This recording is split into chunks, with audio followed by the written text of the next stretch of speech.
Hello and welcome to Hub City Now. I'm your host, Tyrone Tony Reed Jr. Today we have with us Don Polley, who is the Millennial Advocate and Generational Consultant. He's the owner of Don Polley Associates. He is an author, speaker. Again, like I said, Millennial Advocate. We actually met at the Jackson-Madison County Public Library's 50th anniversary celebration. And we had a table together. My wife and I got to meet him, and I was very intrigued by what he had to say and what he was trying to do by bridging the gap between generations, basically, and trying to help people and encourage people. So thank you so much for being here today, Don. Tony, I appreciate you inviting me. It's a privilege to be on your show today. I'm all about the Hub City. I've moved to West Tennessee from St. Louis 30 years ago. January will be 31. Okay. And to be honest with you, Jackson's grown exponentially over that period of time. So, I'm just constantly amazed, but it's due to civic-minded, proactive leadership that you've had over the course of that time. Right. And that's still going on today. So, I'm a big fan of a lot of different things that are going on. Of course, I've planted my flag in education. Right. Tell us a little bit about yourself, where you're from, and how did you get into being a millennial advocate? Well, to be honest with you, I had moved to West Tennessee from St. Louis, and I had initially in Tennessee gotten a job as a quality manager in a fabrication plant. Okay. And the diploma associate's degree that I had gotten in Illinois in 1983, I tried to get a job after I got it, and they told me, do you have any kind of experience, background, education? Right. I said, well, I've got this associate's degree that I earned at John A. Logan College, and they looked at me and said, that's all you've got is an associate's degree? And I was like, well, I worked hard for that. I mean, I had to work and go to school at the same time. Mm-hmm. But 7 years later, when I was in Tennessee, I'm interviewing for this job, and the gentleman that was interviewing me, he said, do you have any background, training, education? Right. So I said, well, I have an associate's degree from John A. Logan College in Carterville, Illinois. Mm-hmm. He said, you're a college grad? And I said, yes, sir. Mm-hmm. So at that point, he paused and went out in the hallway, and he brought the engineer and the plant manager in there, and they sat down at the table. Right. So that was actually my first panel interview. Wow. And they asked me several questions about what was going on, pulled out some blueprints. And apparently, I, hit the nail on the head every time, and they hired me then. That's awesome. So, but jobs don't come about that way today. Right. And that plant actually got sold out, so I ended up going from there to another place. Mm-hmm. And as far as I was a professional, I was a plant manager for about 5 years in contract packaging. Right. I've lived around West Tennessee. I ended up having some family issues and got out of the supervision role for a time. Uh-huh. And I got a job at Goodyear in Union City building tires. Okay. And in 2011, the plant had shut down. Right. So at that point, I had the option to either go somewhere with Goodyear or I could pursue my education. Mm-hmm. And in 2003, I'd actually gotten laid off while I was at Goodyear, and I went to Dyersburg State and finished a degree program that I started in the mid-'70s. So I actually have 2 associate's degrees. Okay. And, in education, I kind of make a joke, and I said I've got a country boy master's. I have 2 associate's degrees, and I have a Bachelor of Science from Union University, where I graduated in 2013. Okay. And it's kind of funny in a way, but it's really not because, I don't have an MBA. But I've got a wealth of experience. I've reconnected 3 different times. Right. And I feel like, to be honest with you, as far as being a millennial advocate, Tony, I'm in the right place at the right time doing the right thing because the state of Tennessee is the most proactive, innovative state pertaining to education in the nation right now. So, and here in Jackson, we've got some of the finest educational facilities, universities. Right. You got Jackson State, you got Dyersburg State that's not that far away. And the TCATs that we've got close by. Right. Students have nothing but opportunity. That's right. And by 2020, the research that I do, or the research bears out that the better paying jobs are going to require some form of post-secondary certification or diploma in order to, move forward in your career. Wow. So instead of just harping on college. I know you all can't see this, but he Don gave me a packet, and then one of the headlines just kind of reached out to me was a college degree is the new high school diploma. And when I was going through college, it was about 2000, everybody was talking about you need a college degree, you need your college degree to advance. And now I guess it's saying that you need more than that. You need an associate's degree, you need a master's. Is that what is that? Not necessarily. Okay. Going and getting a master's degree or even a bachelor's degree is not for everybody. Right, exactly. Because some people don't want to go that long. Some people don't want to spend that much money. Right, that's true. See, I talk to students all the time, and I try to caution them not to get head over heels in debt. In debt, yeah. Right now, the research bears out in a public university to get a bachelor's degree is going to run you around $93,000. That's a lot of money. That is. I mean, of course, I know with you working here that's probably no big deal for you. Just like me being an entrepreneur, no problem, right, Tony? Nothing could be farther from the truth. Right. But the whole thing is, people that come from what I would call backgrounds of opportunity, to where their parents have great jobs, they're college educated. All students don't fall into that category. Right. So for those students, right now is really a great time because the unemployment rates are very low and businesses are looking for skilled, capable people. Right. So it all gets back to supply and demand, and currently it's a job seeker's market. So if you have the right type of training, you have the right type of education, I promise you can find a job. Right. And, employers are willing to work with you, and I think there's a lot of them that are actually offsetting your tuition expenses in case you did want to go and get a bachelor's, or you did want to go and get a master's if you didn't already have one. Right. If you were willing to, add value to their company, then, I'm sure that they're going to go along with that, because companies are starting to acknowledge that they're going to need skilled people. Right. And at this point in time, based on my humble opinion, I think the skills gap is a moving target. Right. I've talked to students, I've talked to educators, and I've been around. I mean, if you follow me on Facebook, you can see that I've seen you talked to a lot of people. Meetings and everything. Yes, indeed. And it's I'm writing another book. By the way. But I'm excited about what I do. I don't have to push myself to get out of bed in the morning because I work for myself, and I'm excited about what I do. Right. The only problem that I have is there's only 1,440 minutes in a day, and I seem to run out every day. But fortunately, tomorrow is another day, and I get re-up, but I can't get any of them that I had today. That's right. Well, we're going to take a quick break. When we come back, we're going to talk more with Don Polley. We're going to talk about what he's doing to bridge the millennial gap. We'll be right back in just a few minutes. Hello and welcome back to Hub City Now.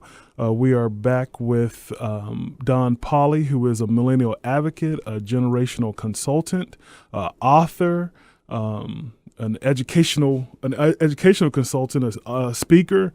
He's doing it all. One of the things I remember when I met you, where you were talking about bridging the millennial gap. Tell us about that. How do you do that, and what kind of gap is there? The gap, in my humble opinion, Tony, to be very honest with you, it's communication. Okay. And Warren Buffett, he's one of the most wealthy people in the United States. That's right. He said if he could only have one skill in order to build his company, his empire, if you will, off of it, would be communication. Because if you can't relay what it is you do or your ideas to other people, they're never going to sign on to help you achieve the objective that you're going to do. That's right. And I talk to young people all the time, and I've actually had conversations with them to explain to them that texting is nonverbal communication. And they will argue with me.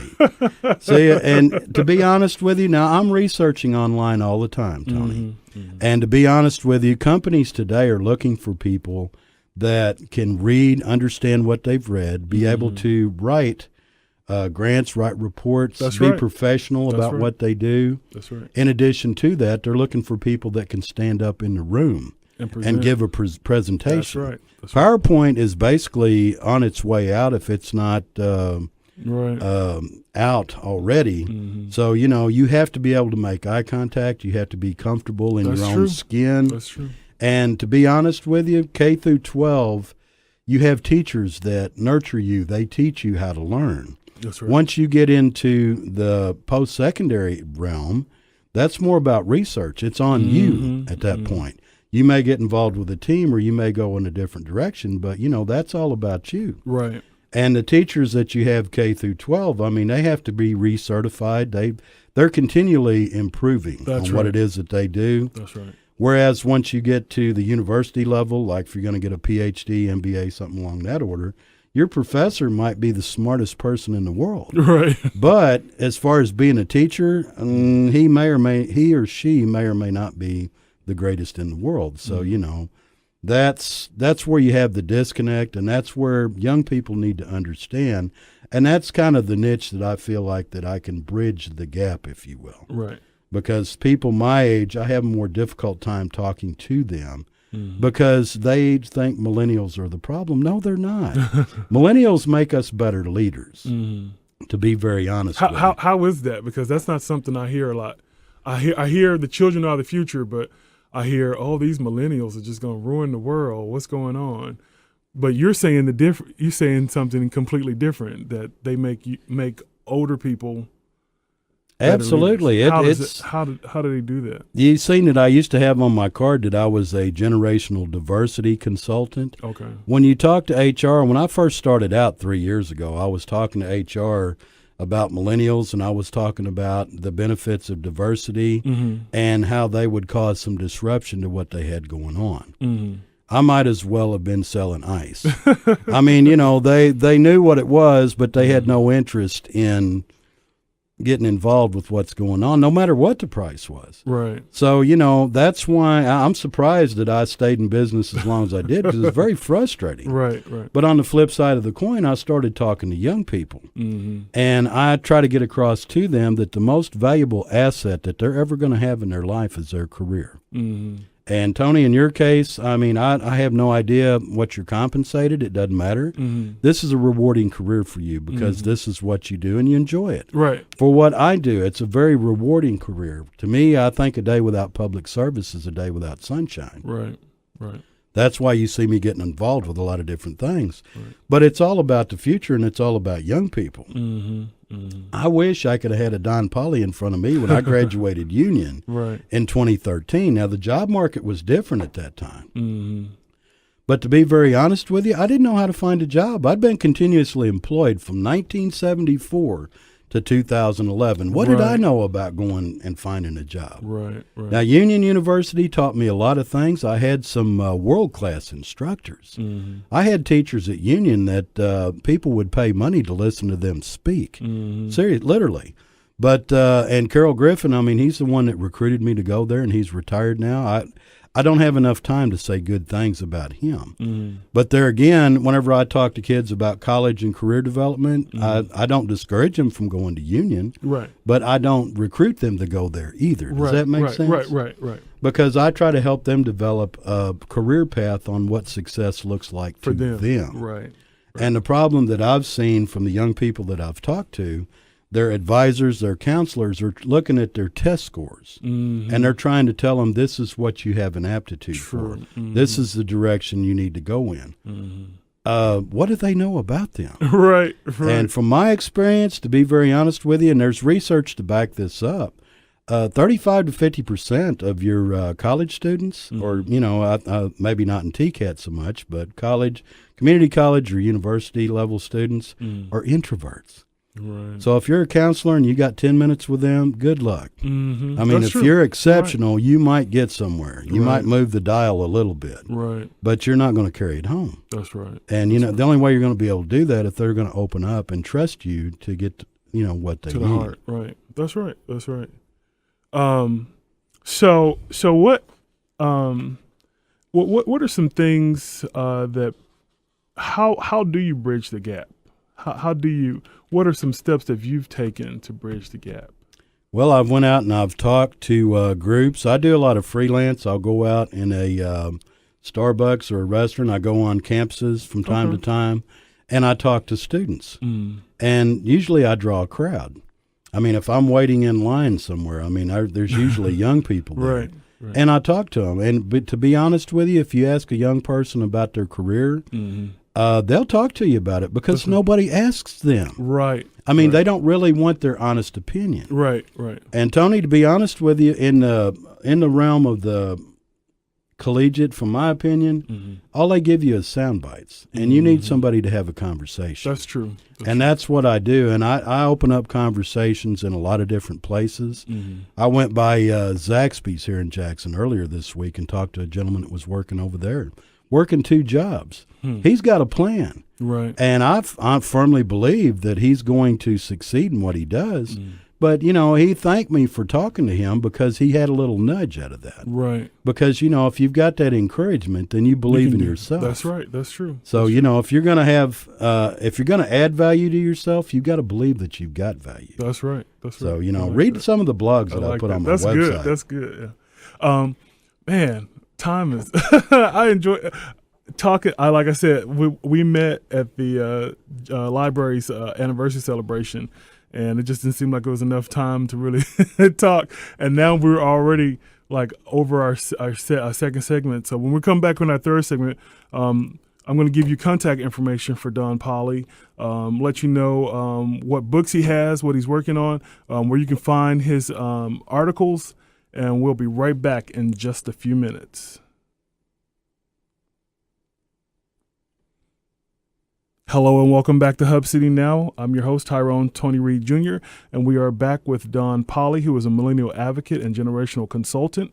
Again, I hate that time is running out, but we're going to make sure that you can follow Don on social media, find out more about his books. So one of the books that you had at the celebration was I Am Not an Anachronism. Tell us a little about that before time's up. It's basically a evolutionary journey of a boomer from the mid-'70s through the 21st century. Okay. That was continuously employed in, the different challenges that I faced and overcome before Google. Right. I mean, I didn't have access to YouTube. That's right. I had to reconnect. I had to reinvent myself career-wise. How hard... I know our time is going short, but how hard is that? Because, like you said, there are a lot of people who've had a job for 30, 40 years, and then something changes, and now they have to go out into this new workforce where you got computers and you got to Google and you got to sign up on apply for the job online, and it's no longer writing a letter to whom it may concern. Now you're doing all these things on the internet. How do you get past that? How much of a struggle was that? When I was 18, I thought I knew it all. And by the time I was about 25 or 26 years old, I'd either forgotten a great deal of it or just maybe I might have made a mistake. Right. So in essence, what I had to do was learn how to be resilient, at which point, you take it as it comes and you apply yourself to what's going on, because uncertainty is the enemy of success. Right. So therefore, if you believe that you can accomplish a task, now I'll be honest with you, at times over the course of my career, I had to use brute strength and awkwardness in order to get it done. Right. But the reason why I went to school right after high school, I was a first-generation college student. My family was lukewarm in their support. They didn't have any money to help me to go get an education. Right. So I had to pretty much figure it out on my own as far as what I was going to do. So I had to learn how to believe in myself. So it's like I told you before, if you're going to add value, you have to believe that you have value. That's right. And I was very confident in what I could do. That's why I continue to do what I do now. I'm still on the rise, if you will. But I'm no longer a yuppie like they called him back in the 80s, young and upwardly mobile. Right. But I feel like I'm an old millennial because I've overcome a lot of different challenges and I've been resilient. I enjoy life. And I love talking to new people because they have opportunity available to them like never before. That's right. It's amazing. And you can get in touch with me. My name is Don Polley. I have a website that it's at donpolley.com. Spell your last name for them. It's P as in Paul, Olley. Okay. Actually, all you have to do is Google Don Polley. I'm all over the internet. Okay. I'd advise you to follow my company page on Facebook because I post helpful articles out there all the time for students, those that are going to reconnect. My phone number is out there as well. It's 487-2047. That's my actual cell number. Feel free to text or call. I prefer phone conversations. I do offer college and career coaching. Mm-hmm. It's like an hour type session. It's a benefit to you. So, and there's other options available if you want to proceed further than that. But the whole thing is, I'm a millennial advocate, and by that I mean that what I perceive as being millennials is anybody that's went to school past the year 2000. Okay. So that comprises actually two generations. Right. But they need a little guidance, and I just come out with a calendar. I just give one to Tyrone Tony, and it's got lighthouses on it. That's awesome. And that's basically what I try to do. I just try to be a beacon of light in what seems to be a sea of darkness. I mean, I've went to school, reconnected 3 different times, and each time I had fear that I wouldn't be able to finish it up. Mm-hmm. But each time I did. Mm-hmm. And to be honest with you, when I went to Union University, my biggest fear was competing with the young people that were very fluent with technology. Right. Because I'm an old dog. You know what I mean? I thought, can I learn new tricks? Right. Well, I got good news. Yes, you can. That's right. But you have to apply yourself to doing it and find yourself a millennial mentor. That's right. Believe it or not, they will help you. That's right. You got to follow them because they're impatient like we are because they can do it in 10 seconds and it might take me 15. So, you gotta have a plan. Nobody plans to fail, but don't fail to plan. That's right. Well, thank you so much. You can also find Don has a Read to Succeed section in what is it again? The Jackson Business Journal coming out. It's Women in Business. Okay. It's going to be the 4th quarter. I generally write Read to Succeed in the 2nd quarter and the 4th quarter. Okay. And yes, I've read each one of those books. They're excellent books. Shift the Work by Joel Milshinsky. I would definitely recommend that to anybody. And the other book that I would highly recommend would be the one by Sheryl Sandberg, Lean In for Graduates. Okay. I read that book, and to be honest with you, I've been a captain or champion in business for many years. And I was a plant manager, supervisor, different things. I run an advertising agency in St. Louis before I moved to Tennessee, and I was in retail right out of high school. So, I never realized the gravity or extent of challenges that women have to face. Yeah. And Sheryl Sandberg does an excellent job of depicting that in her book. So I would recommend it for anybody, really, male or female, especially women that are in school, because they need to get an idea of what they're going to be facing. Right. And just because you have that piece of paper, that's not going to get you a job. That's true. It's just the bottom line. It helps. It opens doors of opportunity, but it won't get you a job. I mean, this book that I wrote, it's not a New York Times bestseller, but it has opened up doors of opportunity for me. And I'm on my 2nd book right now. Okay. Hopefully it'll be due out the 1st of the year in 2019. Okay. But, Tony, I appreciate you inviting me here. It's been a pleasure. And I hope that I get some good feedback. And I'm willing to offer 4 books to any of the educators out there, high school, elementary school, whatever, to make it a class assignment. Assign 4 different students in your class to read a segment of the book, and then I'll stop in and we can do a panel interview. That's awesome. And whenever they get done, then we can open up for discussion for the class. And I'd be happy to answer any questions that they might have about what it was like in the Stone Ages and how that relates to where we're at today, because I've been there and done that, and I'm still doing it. I'm not an anachronism. My name is Don Polley. It's P as in Paul, O-L-L-E-Y, and you can find me at donpolley.com. All right. Well, thank you so much, Don, for coming in. I really appreciate it. You all, the listeners, please take him up on his offer. Educators, he has some great wisdom, some great information, some great advice. And again, check him out all over social media. Thank you all so much for tuning in. Thank you to our sponsors, Baskerville Funeral Home, R&R Custom Wheels and Tires Express, and Helping Hands of Tennessee. You all have a wonderful and blessed week. God bless.